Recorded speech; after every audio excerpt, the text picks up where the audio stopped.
اذهب أنت وأخوك بآياتي ولا تنيا في ذكري وقال تعالى إنني أنا الله لا إله إلا أنا فاعبدني وأقيم الصلاة لذكري.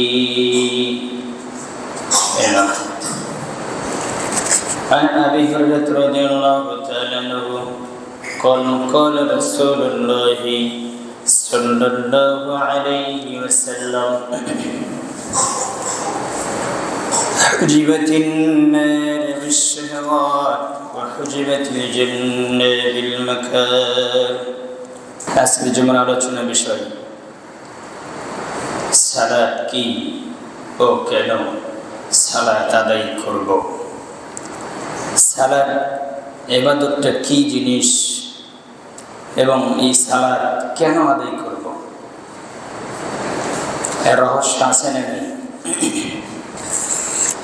এই সালাতটা কি এবং এই সালাত কেন আদায় করব এবং আদায় করতেই হবে বাধ্যতামূলক, এই বিষয়ে তথ্যবহুল গুরুত্বপূর্ণ আলোচনা করব ইনশাআল্লাহ।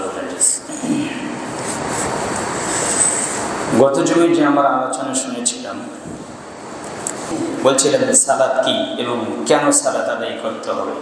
এবার প্রথম যে আমি আলোচনা শুরু করব, শুরুর আগে কিছু কথা বললাম, যদিও সালাতের শুরু থেকে আলোচনা করতে একটু ভালো ছিল, কিন্তু আগে ইতিপূর্বে আমি করেছি, শুধু আপনাকে বোঝাবো সালাত কি এবং সালাত কেন আদায় করবেন।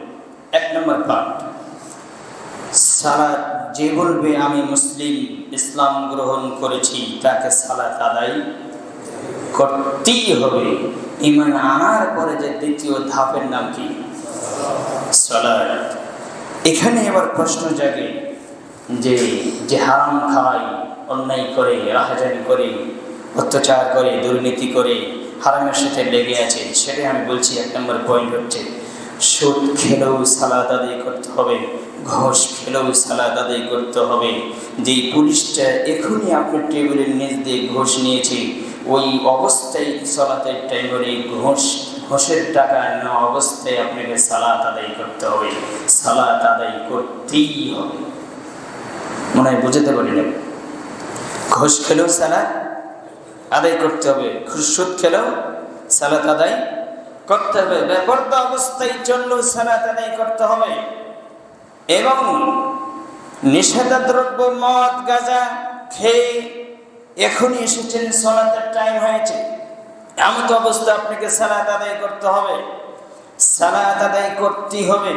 এখনই একজন মানুষকে আপনি হত্যা করেছেন, হত্যা করে উঠে এসে আপনাকে সালাতে দাঁড়াতে হবে, সালাত আদায় করতে হবে। এমন অবস্থায় সালাত আদায় করতেই হবে। যে অবস্থায় থাকেন না কেন, যখনই সালাতের সময় হবে তখনই কি করবেন? সালাত আদায় করতেই হবে। তাহলে এর দ্বারা আপনাকে আমি কি বোঝাবো যে ও তো হারাম খায়। জি, হারাম খেলেও তাকে সালাত আদায় করতে হবে, তবে হারাম খেলে সালাত আদায় করতে হবে, তার সালাত কবুল হবে না, একথা ঠিক। তার সালাত কবুল হবে না, একথা ঠিক। ইবনে কাইয়িম রাহিমাহুল্লাহ বলেছেন যে সে যতই পাপ করুক না কেন, গুনাহ করুক না কেন, হারাম খাক না কেন, তাকে সালাত আদায় করতে হবে, সালাত ছেড়ে দেওয়া যাবে না। গুনার অজুহাত দিয়ে, গুনার দিকে তাকিয়ে, পাপের দিকে তাকিয়ে সে সালাত ছেড়ে দিবে। আমি তো হারামের সাথে লেগেই গেছি, আমি সালাত পড়লে কি হবে, সালাত পড়ি কি আর না পড়ি কি, একথা বলার সুযোগ নেই। তাকে হারাম খেলেও, সুদ খেলেও, দুর্নীতি করলেও, আত্মসাৎ করলেও, যত অন্যায় করুক, মানুষকে হত্যা করলেও তাকে সালাত আদায় করতে হবে। কারণ ইমাম ইবনুল কাইয়িম রাহিমাহুল্লাহ তিনি লিখেছেন যে তাকে কোনো মুহূর্তে সালাত পরিত্যাগ করা যাবে না। কারণ সুদ খাওয়া হচ্ছে একটি পাপ, আর সালাত ছেড়ে দেওয়া হচ্ছে আরেকটি পাপ। মানে বুঝতে পারেনি, সুদ খাওয়া হচ্ছে একটি পাপ, সালাত ছেড়ে দেওয়া হয় আরেকটি পাপ।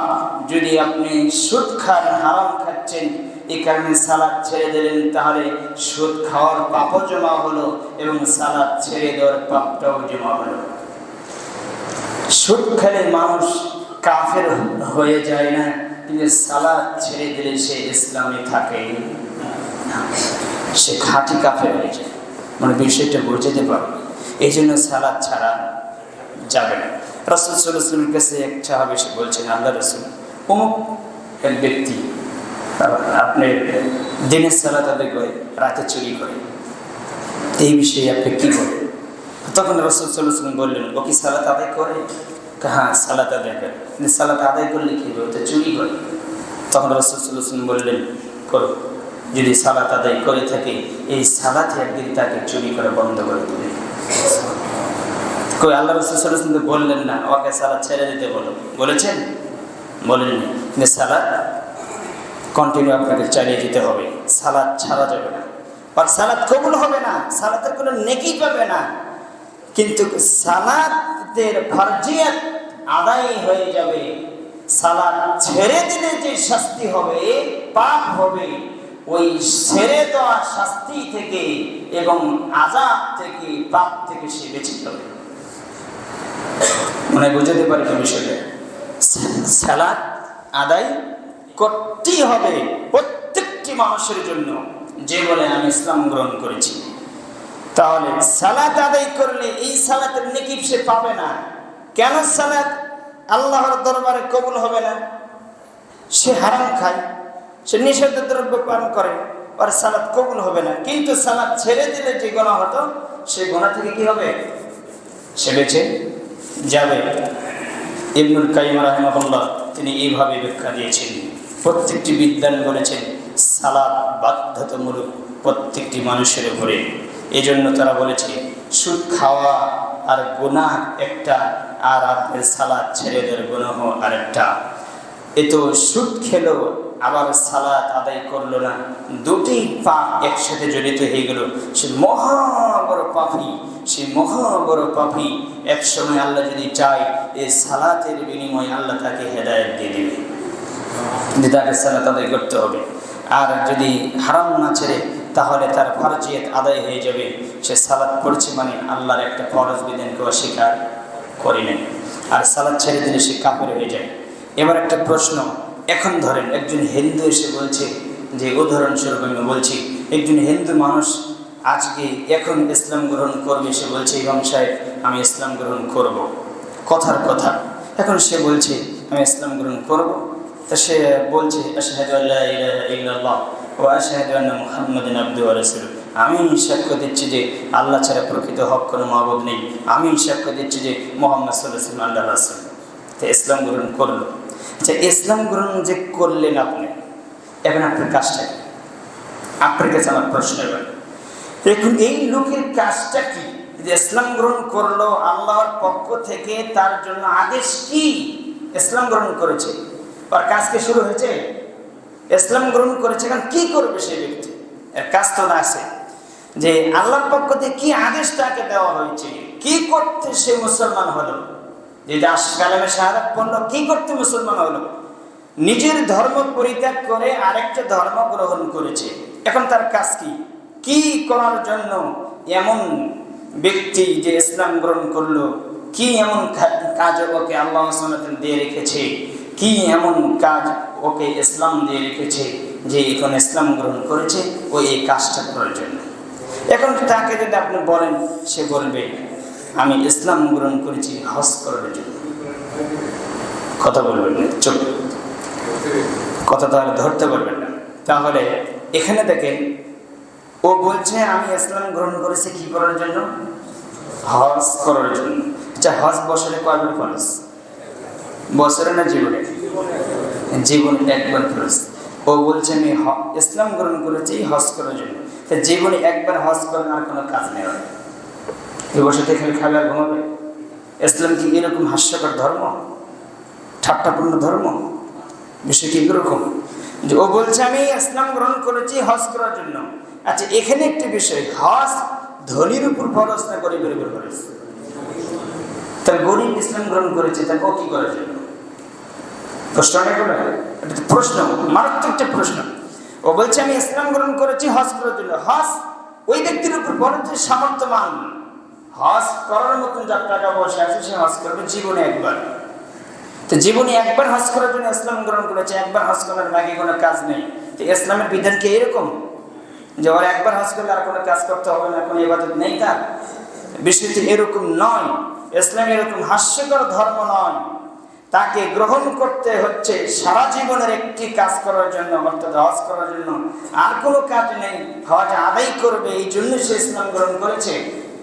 সে বলছে ও যদি বলে আরো একটি বিষয়, না আরেকটি বিষয়ের জন্য ইসলাম গ্রহণ করছি, হজ ধনীর উপর ফরজ, গরিবের উপর ফরজ নেই, তাহলে গরিব কেন ইসলাম গ্রহণ করবে? প্রশ্ন জাগে, গরিব কেন ইসলাম গ্রহণ করবে?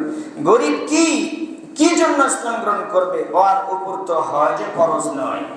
এখন সে বলছে যে আমি ইসলাম গ্রহণ করেছি ওই কাজটি করার জন্য যে কাজ হচ্ছে আপনার জাকাত। আমি জাকাত আদায় করার জন্য কি করেছি? ইসলাম গ্রহণ করেছি। জাকাত বছরে কয়বার? একবার। তো এক বছরে একবার জাকাত দিলে বাকি 11 মাস কি ঘুমাবে, খাবে আর ঘুমাবে? এই জন্য ইসলাম গ্রহণ করেছি। ও বলছে আমি জাকাত আদায় করার জন্য ইসলাম গ্রহণ করেছি। তাহলে জাকাত বছরে একবার আদায় করলে আর কোনো কাজ নেই। জাকাত, আচ্ছা জাকাত ধনী লোকের উপর ফরজ। নিসাব পরিমাণ যদি টাকা হয়, যে ওই পরিমাণ টাকা হলে সে জাকাত দেবে। যদি জাকাত যদি তার উপর ফরজ না হয়, নিসাব পরিমাণ তার টাকা না হয়, তাহলে সে কি করবে? সে গরিব, তার উপর জাকাত ফরজ নেই, তাহলে ও কি করার জন্য ইসলাম গ্রহণ করেছে? প্রশ্ন।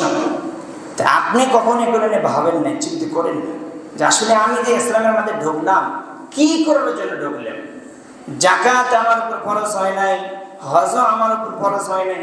এবার আপনি বলছেন যে ইমাম সাহেব আমি ইসলাম গ্রহণ করেছি রমজান মাসের সিয়াম রাখার জন্য। রমজান মাসের সিয়াম রাখার জন্য আপনি ইসলাম গ্রহণ করলেন। রমজান মাসের সিয়াম বছরে কয় মাস? তো এক মাস ইবাদত করলে বাকি 11 মাস কি করবেন? বাকি 11 মাস কাজ কি আপনার? বাকি 11 মাস খাওয়ার ঘুমাও। ইসলাম কি এরকম অথর্ব ধর্ম যে এক মাস ইবাদত করবেন আর কোনো ইবাদত নেই, আল্লাহ আর কোনো আপনাকে কাজ দেয়নি, খালি বসে যে খাবেন আর আড্ডা করবেন, যা ইচ্ছে তাই করবেন, এক মাসে ইবাদত করতে হবে? ইসলাম কি এরকম? ইসলাম এরকম নয়। মূলত প্রত্যেকটি মানুষের উচিত, এবং আল্লাহ চান মানুষ মুসলমান হোক। মুসলমান হওয়ার পরে একটাই কাজ যেটা আল্লাহর পক্ষ থেকে ফরজ করা হয়েছে, আল্লাহ ফরজ করে দিয়েছে, ফরজ আছে, এর বাহিরে কোনো কাজ প্রত্যেক মানুষের জন্য, যত মানুষ আছে ইসলাম গ্রহণ করার পরে আল্লাহ যে কাজটা দিয়েছেন প্রত্যেকটি মানুষের জন্য, সব সময়ের জন্য এরকম আর দ্বিতীয় কোনো কাজ নেই কোনো মানুষের জন্য।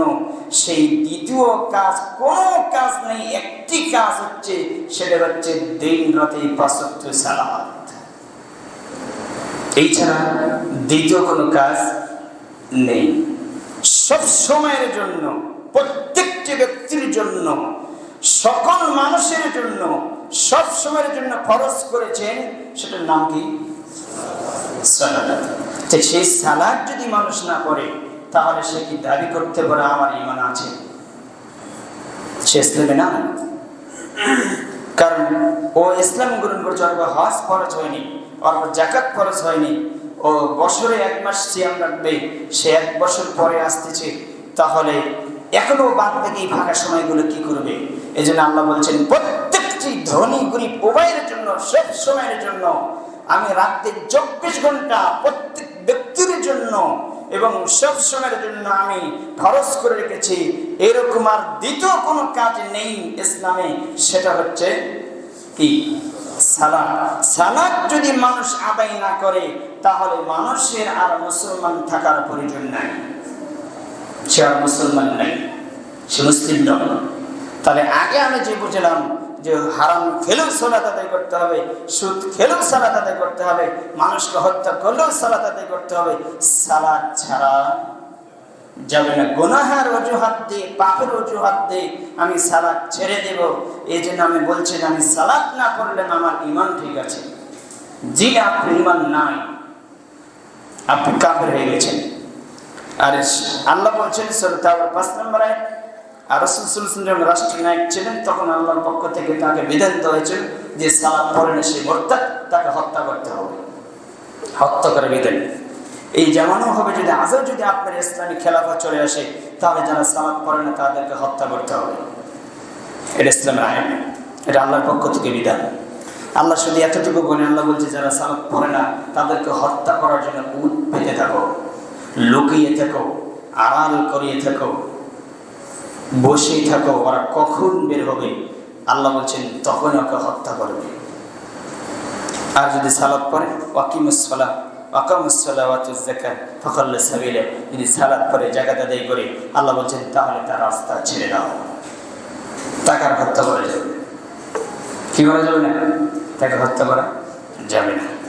তাহলে এই বিবরণ দ্বারা আমি আপনাকে বুঝালাম যে সালাত সব সময়ের জন্য 24 ঘন্টার জন্য আপনাকে 5 ওয়াক্ত সালাত সকলের উপরে আল্লাহ কি করেছেন? ফরজ করেছেন। যে বলছে আমি ইসলাম গ্রহণ করেছি। এবার আসেন আপনার সাথে আমার কথা, সালাত আমি কেন আদায় করব? সালাত আমি কেন আদায় করব? আমার কাজ কি? আমি কেন সালাত আদায় করব? এই সালাতটা কি? কেন আমার প্রতি সালাত এত কঠিন এবং কঠোরভাবে ফরজ করা হয়েছে? মহান আল্লাহ সুবহানাহু ওয়া তাআলা পবিত্র কোরআনুল কারীমে উল্লেখ করেছেন, ওয়াকিমিস সালাতা লিযিকরি, সালাত আদায় করবে তোমরা এই কারণে আমি আল্লাহকে স্মরণ করার জন্য। কি করার জন্য? সালাত দিয়ে আল্লাহকে কি করা যায়? স্মরণ করা যায়। আল্লাহ বলছে সালাত এই কারণে আদায় করবে আমি আল্লাহকে স্মরণ করার জন্য। পৃথিবীর জমিনে যত ইবাদত আছে সবচেয়ে বেশি স্মরণ করা যায় কোন ইবাদত দিয়ে? সালাত দিয়ে। সালাত আল্লাহ এটাই বলেছেন আকিমিস সালাতা লিযিকরি, আর আমাকে স্মরণ করার উদ্দেশ্যে নামাজ কায়েম করো। কেন? এবার আসেন তোমরা সালাত আদায় করো আমাকে স্মরণ করার জন্য। কিসের জন্য? স্মরণ করার জন্য। আল্লাহ সুবহানাহু ওয়া তাআলাকে স্মরণ করা কাজটা এত গুরুত্বপূর্ণ, আল্লাহকে স্মরণ করার কাজটা এত গুরুত্বপূর্ণ, এত পাওয়ারফুল। মুসা আলাইহিস সালামকে আল্লাহ সুবহানাহু ওয়া তাআলা মুজিজা দিলেন নাকি? তার হাতে মুজিজা দিলেন, তিনি যা চাইলেন তাই দিলেন। দেন নাই? দিয়েছেন। শত্রুর ঘরে লালন পালন করেছেন। তাকে আল্লাহ সুবহানাহু ওয়া তাআলা অনেক কিছু দিয়েছেন, তোহাই পাবেন। আল্লাহ সেখানে উল্লেখ করেছেন। আল্লাহ বলছেন হে মুসা আমার রহমত, সব রহমত তোমার প্রতি আমি ঢেলে দিয়েছিলাম, তোমাকে আমি তিলে তিলে লালন পালন করেছি। তুমি তাকিয়ে দেখো যে অত্যাচারী শাসক ফেরাউন, তার ঘরেই তোমাকে আমি যে গোলামবিহীন, তুমি দাসত্ববিহীন, তোমাকে গোলাম হিসেবে মানুষ করিনি, গোলাম থেকে মুক্ত করেছি। কথা বুঝেন? যে তোমাকে এমনভাবে আমি তোমাকে লালন পালন করে গড়ে তুলেছি, তুমি তাকিয়ে দেখো তোমাকে কত মর্যাদা দিয়েছি আমি। এরপরও যখন আল্লাহ বললেন ইযহাব ইলা ফিরআউন তাগা, ফেরাউন সীমা লঙ্ঘন করেছে, তুমি ফেরাউনের কাছে চলে যাও। তখন মুসা আলাইহিস সালাম বলছেন আমি একা যাব না, আমার ভয় হচ্ছে। কার কাছে যাবে না? ফেরাউনের কাছে যাবে না। তো তখন সে বলছে তাহলে কি করবো? আমার ভাই হারুনকে দে। তাহলে বলছেন দিয়ে দিলেন, তোমার ভাই হারুনকে নিয়ে যাও। এই কথা আল্লাহ সুবহানাহু ওয়া তাআলা বললেন তোমার ভাই হারুনকে নিয়ে যাও। তবে শোনো মুসা, তুমি যা যা চেয়েছো আমি তোমাকে তাই তাই দিয়েছি। তবে শুনে রাখো ওয়ালা তানিয়া ফি যিকরি, আমি আল্লাহকে যাতে স্মরণ থেকে ভুলে না যাও। আমি তোমাকে, তুমি যা যা চেয়েছেন আমি তোমাকে তাই তাই দিয়েছি, তবে তুমি যাতে আমাকে কি করো? ভুলে না যাও। তোমরা দুই ভাই তানিয়া ফি যিকরি, তোমরা দুই ভাই যদি আমাকে ভুলে না যাও। যদি ভুলে যাও তাহলে কিন্তু উল্টা হয়ে যাবে। কে বলেছে? এই আয়াত দ্বারা আপনি কি বুঝলেন? নবীর দ্বারা আল্লাহ স্মরণ করে নিতে চায় কাকে? আল্লাহকে। আল্লাহকে স্মরণ করার জন্য কাকে বলছে আল্লাহ? নবীকে বলছে যে আমি তুমি যা যা চাইছিলে মুসা আমি তাই তাই দিলাম, তবে ভুলে কারণবশত তুমি আমাকে ভুলে যেও না। যদি ভুলে যাও তাহলে উপরে নড়াচড়া হয়ে যাবে। যদি উপরে আমি এলোমেলো করে দেই তাহলে তুমি শেষ। তো লড়াচড়া যদি উপরে হয় কেউ ঠেকাতে পারবে? আর দুনিয়া, পুরো দুনিয়া যদি নূরে কাফে উল্টা পাল্টা হয়ে যায়, উপরে বহন থাকে, কিছু হবে? কিচ্ছু হবে না। তো উপরে ঠিক থাকতে হবে মানে আল্লাহ রাসূল। তো এটা আল্লাহ বলছেন। এবং আল্লাহ বলছেন 87 নম্বর আয়াত সূরা আম্বিয়া, যে আল্লাহ সুবহানাহু ওয়া তাআলা বলছেন যে ইউনূস আলাইহিস সালাম যদি মাছের পেটে আমাকে স্মরণ না করতো, যদি আমাকে স্মরণ না করতো, তাহলে আমি কিয়ামত পর্যন্ত তাকে মাছের পেটে রেখে দিতাম। ইউনূস আলাইহিস সালাম আমাকে স্মরণ করেছে, এই জন্য আমি মাছের পেট থেকে তাকে কি করে দিয়েছি? বের করে দিয়েছি, বাঁচিয়ে দিয়েছি। তাহলে কি বুঝলেন আপনি? যে স্মরণ করাটা জরুরি, এত জরুরি, স্মরণ না করলে আল্লাহ সুবহানাহু ওয়া তাআলা আপনাকে ব্যাকপদে ফেলে দিবেন। সূরা যুখরুফের 36 নম্বর আয়াত খুলে দেখেন, আল্লাহ বলছেন যে ব্যক্তি আমাকে স্মরণ করে না, আমি আল্লাহর স্মরণ মানে গোলামি, যে ব্যক্তি আমি আল্লাহর গোলামি করে না, আমাকে স্মরণ করে না, আমার বিধিবিধানে স্মরণ করে না, মানে না, আমি তার সাথে অংশগ্রহণ করে দেই, যুক্ত করে দেই শয়তানকে। কাকে?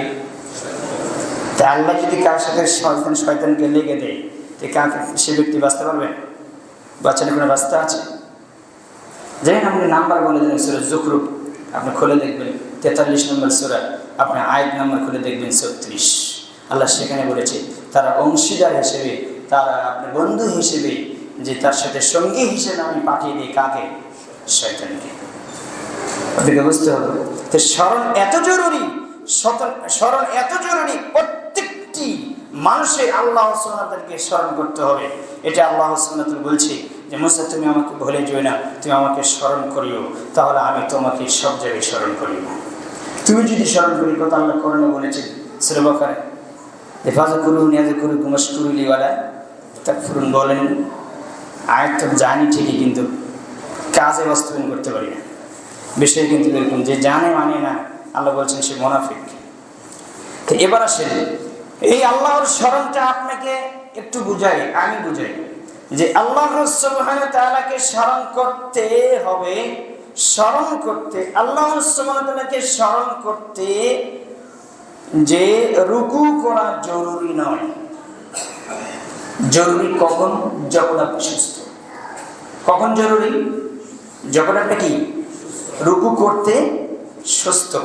রুকু করা জরুরি নেই আল্লাহকে স্মরণ করতে। আল্লাহকে স্মরণ করার জন্য সিজদা করা জরুরি নয়। আল্লাহকে স্মরণ করার জন্য পবিত্র কাপড় পরা জরুরি নয়। আল্লাহকে স্মরণ করার জন্য তায়াম্মুম করা জরুরি নয়। আল্লাহকে স্মরণ করার জন্য পবিত্র পানি জরুরি নয়। আল্লাহকে স্মরণ করার জন্য কিবলামুখী হওয়া জরুরি নয়। আল্লাহকে স্মরণ করার জন্য মসজিদে যাওয়া জরুরি নেই। জরুরি কখন? যখন আপনি এই কাজগুলো করতে সক্ষম। যখন আপনি সক্ষম নয়, তখন আপনার উপর কি নয়? জরুরি জরুরি নয়। এই জন্য সালাতের কঠোরতা আরোপ করতে করতে করতে এমন পর্যায়ে নিয়ে যাওয়া হয়েছে যে সালাতের তো অনেক শর্ত, আর কোন পৃথিবীতে আর কোন এমন কোন শরীয়তের ভিতরে এমন কোন ইবাদত নেই যে সালাতের মতো অন্য অন্য ইবাদতের ভিতরে এত শর্ত আরোপ করা হয়েছে। যে এত শর্ত পৃথিবীতে এমন কোন ইবাদত নেই যে ইবাদতের ক্ষেত্রে এত শর্ত আরোপ করা হয়েছে। যত শর্ত সালাতের ক্ষেত্রে আরোপ করা হয়েছে, কোন ইবাদতের ক্ষেত্রে এত শর্ত আরোপ করা হয় নাই। কত শর্ত! আপনাকে ওযু করতে হবে, পবিত্র জায়গা লাগবে, আপনার পানি পবিত্র হতে হবে, আপনাকে তারপরে ওই পানি না পেলে তায়াম্মুম করতে হবে, এবং পানি না পেলে আপনি তায়াম্মুম না করতে পারলে আপনাকে তায়াম্মুম বিহীন আপনাকে ইবাদত করতে হবে। পবিত্র কাপড় না থাকলে অপবিত্র পরে আপনাকে ইবাদত করতে হবে। কত শর্ত দেওয়া হয়েছে! আপনি দাঁড়িয়ে থাকতে পারেন না, বসে আপনি পড়বেন, বসে থাকতে পারেন না, শুয়ে পড়বেন, শুয়ে থাকতে পারেন না, আপনাকে ইশারায় পড়বেন, ইশারা যদি না পারেন তাহলে মনে মনে স্মরণ করবেন। শর্ত না? এগুলো সত্য। এত শর্ত যে এই সালাতের মতন অন্য কোন ইবাদতে এত শর্ত নেই। যেমন রমজান মাস, ওযু ছাড়া কি সাহারি খাওয়া যাবে না? খাওয়া যাবে। আচ্ছা, ওযু ছাড়া সাহারি খাওয়া যাবে। আচ্ছা, তারপরে সাহারি কি মসজিদে যে করতে হবে? বাসায় করা যাবে না? করা যাবে। ইফতার কি মসজিদে করা যাবে, করার বাধ্যতামূলক না বাসায় করা যাবে? করা যাবে। আচ্ছা, উজু ছাড়া কি ইফতার করা যাবে না? যাবে। আচ্ছা, তারপরে আপনার রাত্রে স্ত্রী মিলন করেছেন, যে অপবিত্র অবস্থায় কি সাহারি খাওয়া যাবে না? যাবে। কোনো শর্ত আছে বলে বাধ্যতামূলক না। কিন্তু সালাত এমন একটি ইবাদত, এত শর্ত দেওয়া হয়েছে, রাসূল সাল্লাল্লাহু আলাইহি ওয়াসাল্লাম বলছেন এত শর্ত দেওয়া হয়েছে। এই জন্য সালাতের মূল উদ্দেশ্য হচ্ছে আল্লাহকে স্মরণ করা। যে এত শর্ত, যে আপনাকে পবিত্র কাপড় লাগবে, ওযু করতে হবে, জায়গা পাক লাগবে, কেবলা লাগবে, রুকু করা লাগবে, সিজদা করা লাগবে, তারপরে দীর্ঘ লম্বা সালাত আছে, পায়ের সাথে পা মেলে প্রাচীর মতন দাঁড়াতে হবে, আর লম্বা পদ্ধতিভাবে আপনাকে সালাত আদায় করতে হবে। এত শর্ত দেওয়া হয়েছে, এই শর্তগুলো দিয়ে আপনাকে সালাত আদায় করতে হবে।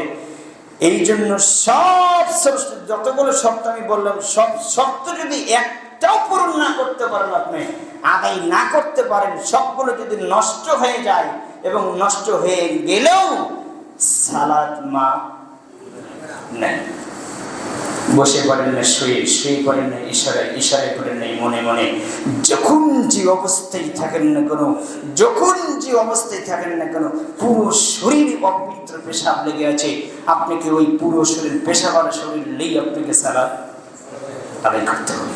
সালাত এমন একটি ইবাদত, সব শর্ত, যতগুলো শর্ত আছে, সব শর্ত যদি একটা পূরণ না করতে পারেন, তো ওই শর্তবিহীন আপনি যেভাবেই থাকেন না কেন, শুধু আপনার মস্তিষ্ক ঠিক আছে, আপনি সুস্থ, মানে আপনার স্মৃতিশক্তি নষ্ট হয়নি, আর সবগুলো আপনার নষ্ট হয়ে আপনি পালন করতে পারতেছেন না, এমন তো অবস্থা আপনাকে সালাত আদায় করতে হবে। পবিত্র কাপড় নেই, অপবিত্র কাপড় পরে, কাপড়ই নেই, উলঙ্গ অবস্থায় সালাত আদায় করতে হবে। কথা বুঝেন? ওই ইরাকের কারাগারে মুসলমানদেরকে বন্দী করে রেখেছে, পরনে কাপড় নেই, তারা উজু করতে পারে না, গোসল করতে পারে না, অপবিত্র অবস্থায় উলঙ্গ অবস্থায় সালাত আদায় করতে হবে।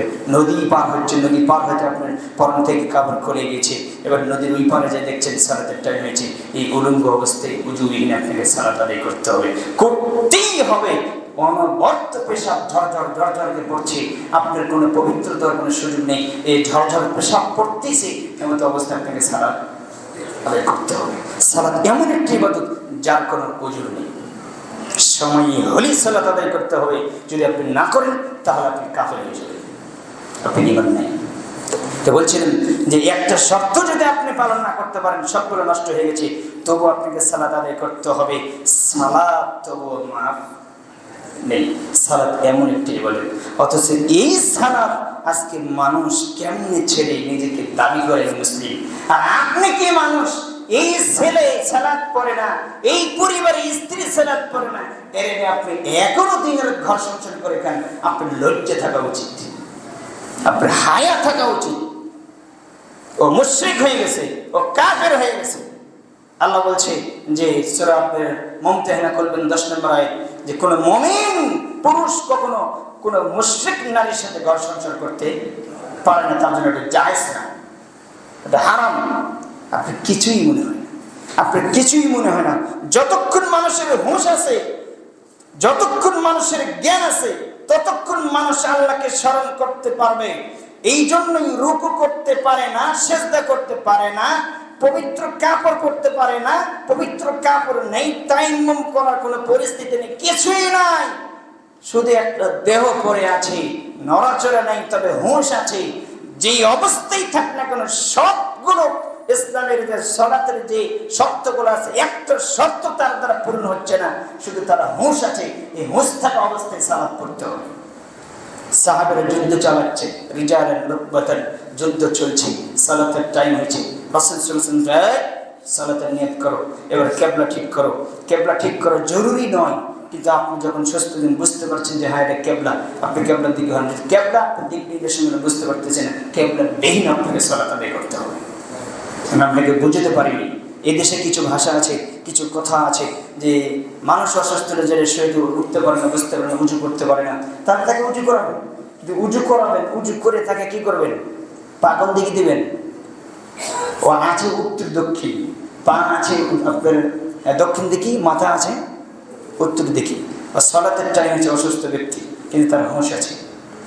এবার তাকে কি করবেন? উঁচু করে দিয়ে তারা মাথা দেবেন পূর্ব দিকে, পা দেবে পশ্চিম দিকে। এবার পশ্চিম দিকে এবার আপনি বলেন, বাবা মা সালাতের নিয়ত করে সালাত পড়ে, সেটাই বলেন। কিন্তু এই দেশের মানুষ বলে পশ্চিম দিকে পা। ভুল, আপনাকে আরও 10 বছর করতে হবে। ভুল বুঝেছেন, আপনি বুঝলেন? পশ্চিম দিকে পাওয়া দেওয়ার জন্য কে বলেছে? একটা দলিল দেবেন, মরার আগ পর্যন্ত সময় দেবেন। যেই জায়গায় নিষেধ সেই জায়গার খবর আপনি জানেন না। পশ্চিম দিকে থুতু ফেলার নিষেধ, কেবলার দিকে থুতু ফেলার নিষেধ।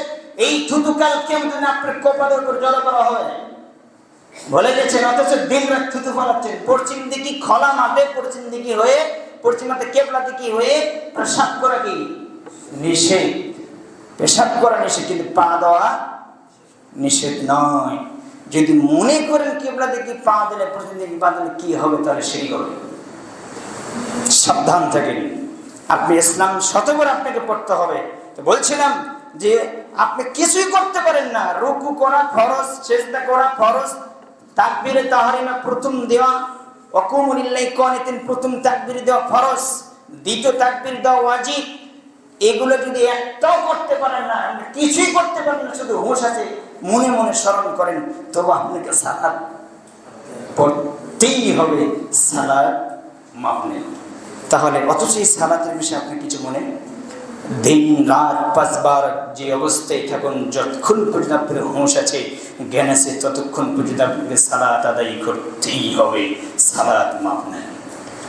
এবার আসি যারা সালাত পড়ে না তাদের কি অবস্থা।